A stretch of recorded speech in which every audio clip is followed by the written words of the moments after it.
Pakistan this week میں ایک بار پھر خوش آمدید۔ بریک سے پہلے آپ نے کنوینئر خالد مقبول صدیقی کو سنا۔ اب بات کرتے ہیں امیر جماعت اسلامی کی۔ امیر جماعت اسلامی کہتے ہیں اپوزیشن حکومت کا ہر موقع پر ساتھ دیتی آئی ہے۔ سراج الحق کا کہنا تھا کہ جماعت اسلامی صاف و شفاف اور اچھی حکمرانی پر یقین رکھتی ہے۔ موجودہ حکومت ماضی کی حکومتوں سے بھی زیادہ خراب حکومت ثابت ہوئی۔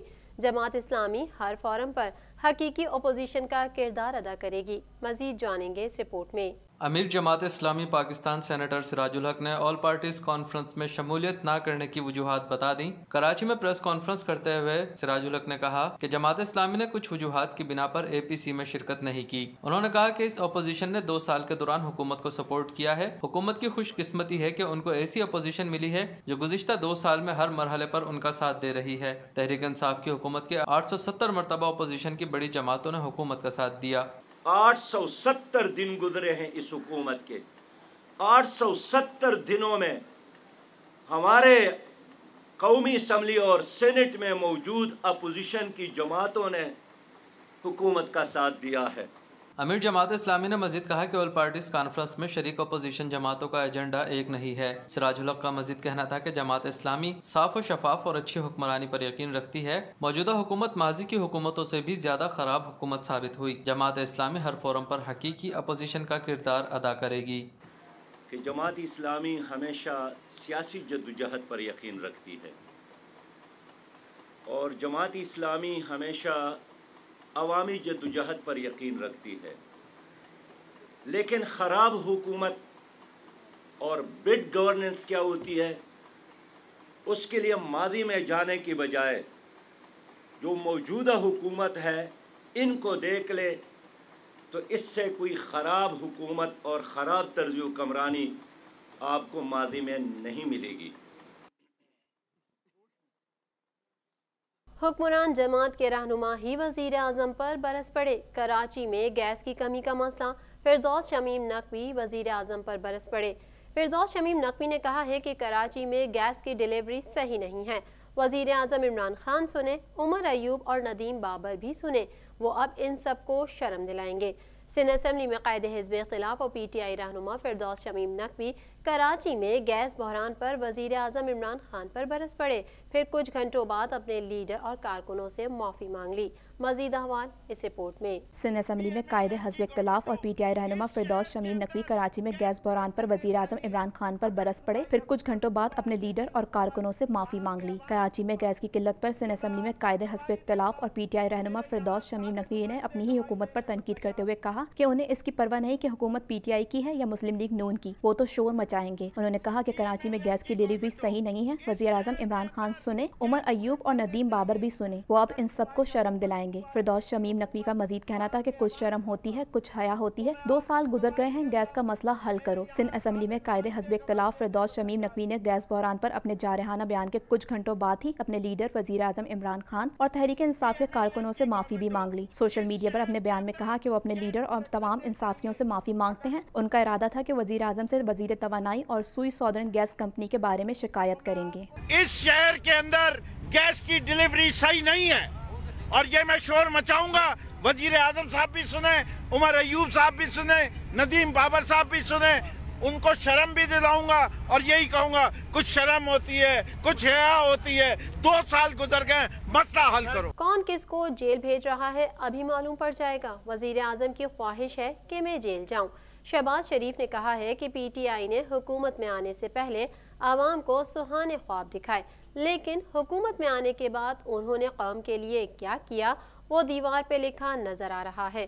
اپوزیشن لیڈر اور مسلم لیگ نون کے صدر شہباز شریف نے کہا ہے کہ وزیر اعظم عمران خان کی خواہش ہے کہ میں جیل جاؤں جبکہ یہ لوگ مجھ پر ایک دھیلے کی کرپشن ثابت نہ کر سکے۔ پریس کانفرنس کے دوران اپوزیشن لیڈر نے کیا کہا، آئیے سن لیتے ہیں۔ اپوزیشن لیڈر مسلم لیگ نون کے صدر شہباز شریف نے کہا ہے کہ وزیر اعظم عمران خان کی خواہش ہے کہ میں جیل جاؤں جبکہ یہ لوگ مجھ پر ایک دھیلے کی کرپشن ثابت نہیں کر سکے۔ لاہور میں پریس کانفرنس کے دوران اپوزیشن لیڈر نے کہا کہ ملکی معیشت کے ساتھ بھی بلدیہ فیکٹری جیسا حادثہ ہونے والا ہے۔ انہوں نے کہا کہ آج 2 سال سے زیادہ عرصہ گزر گیا، حکومت اور وزیر اعظم عمران خان سے 22 کروڑ عوام مایوس ہو چکے ہیں۔ شہباز شریف نے مزید کہا کہ پی ٹی آئی نے حکومت میں آنے سے پہلے عوام کو سہانے خواب دکھائے لیکن حکومت میں آنے کے بعد انہوں نے قوم کے لیے کیا کیا وہ دیوار پر لکھا نظر آ رہا ہے۔ ان کا کہنا تھا کہ P T I foreign accounts case کا فیصلہ ابھی تک نہیں آیا۔ چینی آٹا اور ادویات اسکینڈلز کا کیا ہوا؟ چینی اسکینڈل کے ملزمان عمران خان اور عثمان بزدار ہیں۔ اپوزیشن لیڈر نے یہ بھی کہا کہ رانا ثناء اللہ کے خلاف ہیروئن کا بے بنیاد کیس بنایا گیا، جبکہ علیمہ باجی کی بیرون ملک جائیداد پر کوئی بات کرنے کو تیار نہیں۔ انہوں نے کہا کہ نواز شریف کی قیادت نے دن رات محنت کر کے پاکستان کی تقدیر کو بدلا، جبکہ علیمہ باجی اور عمران نیازی نے ایمنسٹی اسکیم سے فائدہ اٹھایا۔ دل دکھا ہوا ہے کہ اس طرح 2-2.5 سال ہمیں انہوں نے ہمارے مسلم لیگ کے نون کے چہرے کو کس طرح بلیکن کرنے کی کوشش کی اس پی ٹی آئی اور ان کے ٹولے نے۔ تو میں سمجھتا ہوں کہ یہ معاملات ہیں جس کے لیے میں نے آج کو میں نے یہاں پر زحمت دی تھی۔ اور آخری بات یہ کرنا چاہتا ہوں کہ میں اور ہم میاں نواز شریف اور پاکستان کے ساتھ کھڑے ہیں۔ سانحہ بلدیہ فیکٹری کیس کا فیصلہ 8 سال بعد بالآخر سنا ہی دیا گیا۔ انسداد دہشت گردی عدالت نے سانحہ بلدیہ فیکٹری کیس میں رحمان بھولا اور زبیر چریا کو سزائے موت سنا دی ہے۔ انسداد دہشت گردی عدالت میں سانحہ بلدیہ فیکٹری کیس کی سماعت ہوئی، جس میں رحمان بھولا، زبیر چریا، رؤف صدیقی سمیت دیگر ملزم پیش ہوئے۔ عدالت نے کیس کا محفوظ فیصلہ سناتے ہوئے رحمان بھولا اور زبیر چریا کو سزائے موت جبکہ رہنما MQM رؤف صدیقی کو بری کر دیا۔ مزید جان لیتے ہیں اس رپورٹ میں۔ انسداد دہشت گردی عدالت میں ثانیہ بلدیہ فیکٹری کیس کی سماعت ہوئی، جس میں رحمان بولا، زبیر چریا، رؤف صدیقی سمیت دیگر ملزم پیش ہوئے۔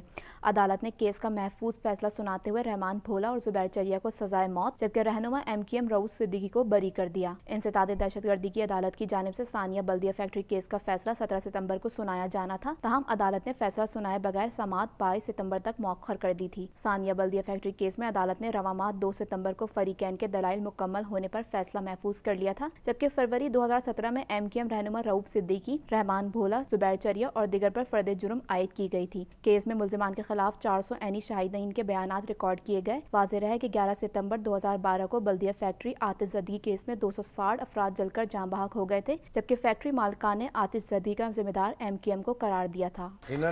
شروع دن سے مجھے معلوم تھا کہ اس مقدمے میں تو رضاکارانہ طور پہ میں خود شامل ہوا تھا اور آج فیصلہ ہوا۔ اللہ تعالیٰ کا احسان و بڑا کرم کہ اس نے باعزت بری کیا ہے عدالت نے۔ اللہ تعالیٰ کا بڑا احسان و کرم ہے۔ میں اپنے حد تک تو یہ بات قومی انسدادی پولیو مہم ایک مرتبہ پھر شروع ہو گئی ہے۔ ملک بھر میں قومی انسدادی پولیو مہم کا آغاز ہو گیا۔ مہم میں 3 کروڑ 96 لاکھ بچوں کی ویکسینیشن کا ہدف مقرر۔ انسدادی پولیو مہم آزاد کشمیر، گلگت بلتستان اور 4 صوبوں میں چلائی جائے گی۔ مہم میں 2 روز کیچ اپ ڈیز ہوں گے۔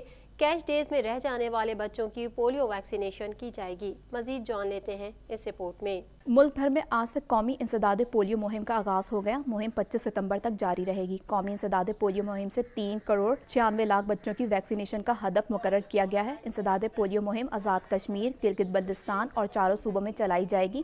مہم میں 2 روز کیچ اپ ڈیز ہوں گے۔ کیچ اپ ڈیز میں رہ جانے والے بچوں کی پولیو ویکسینیشن کی جائے گی۔ پنجاب میں 1 کروڑ 99 لاکھ، سندھ میں 92 لاکھ، خیبر پختونخوا میں 67 لاکھ، آزاد کشمیر میں 6 لاکھ 69,000، گلگت بلتستان میں 2,39,000، بلوچستان میں 24.5 لاکھ، جبکہ وفاقی دارالحکومت اسلام آباد میں 3.5 لاکھ بچوں کی پولیو ویکسین پلائی جائے گی۔ ملک بھر میں مہم کے دوران 2,70,000 ورکرز حصہ لیں گے۔ انسداد پولیو مہم کے دوران کرونا SOPs پر سختی سے عمل درآمد ہوگا۔ لاہور میں ڈپٹی کمشنر لاہور دانش افضال نے پولیو مہم کے حوالے سے تمام افسران کو ہدایت جاری کر دی ہیں۔ فیصل آباد میں 5 سال تک کی عمر کے 13,81,750 بچوں کو پولیو سے بچاؤ کے قطرے پلائے جائیں گے۔ گجرانوالہ میں 9 لاکھ بچوں کو پولیو سے بچاؤ کے قطرے پلانے کا ہدف مقرر کیا گیا ہے۔ پولیو مہم کو کامیاب بنانے کے لیے علماء کرام، قبائلی رہنماؤں کی بھی مدد لی جا رہی ہے۔ پاکستان نے بھی کرونا سے بچاؤ کی ویکسین کے کلینیکل ٹرائل کے حتمی مرحلے کا آغاز کر ڈالا۔ کرونا سے نمٹنے کے لیے پاکستان کی بڑی کامیابی، وائرس سے بچاؤ کی ویکسین کینسینف کے کلینیکل ٹرائل کے 3 مرحلے کا آغاز ہو گیا۔